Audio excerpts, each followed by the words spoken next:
pour la troisième initiation, 21 jours dans le désert blanc, dans la montagne, etc. etc.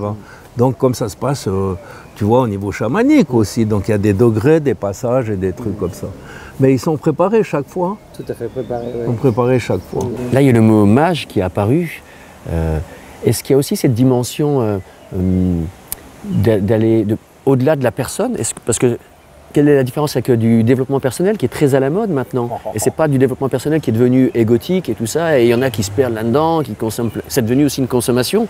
Et je crois qu'on est un petit peu ailleurs. Quand on vit une initiation, on vit quelque chose aussi qui peut être transpersonnel, ou nous relier à la nature, nous relier aux autres, nous relier à des choses encore plus invisibles peut-être.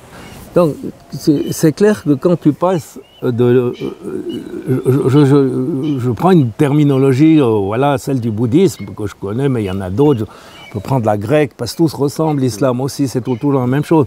Donc à un moment donné, il y a l'ego, il faut jeter l'ego dehors. Ça c'est le zen qui dit. Donc tu vois un petit peu le développement personnel, il faut justement jeter l'ego dehors. Donc, alors c'est clair qu'on rentre dans un état de conscience supérieure qui s'appelle justement, je prends le terme que tu emploies, la conscience transpersonnelle, où si tu veux, cette perception subjective de l'ego, puisque l'ego il était jeté dehors, n'est plus là, donc tu participes à un truc, ça participe à un truc beaucoup plus vaste, tu vois. Mais c'est clair que... Voilà. Actuellement, les jeunes, notamment avec, on évoquait TikTok et tout ça, où c'est que l'ego qui est nourri, quoi. Combien j'ai de vues, combien j'ai de likes, est-ce que tout le monde m'aime? C'est très difficile de nourrir que l'ego et peut-être d'amener aussi d'autres dimensions avec les jeunes actuels. Oui, et c'est la raison pour laquelle il y a dans tous les systèmes initiatiques, il y a cette longue période de préparation qu'on appelle la période de purification, de clarification, de décantation, de nettoyage, où on essaye d'ôter ces germes de l'ego.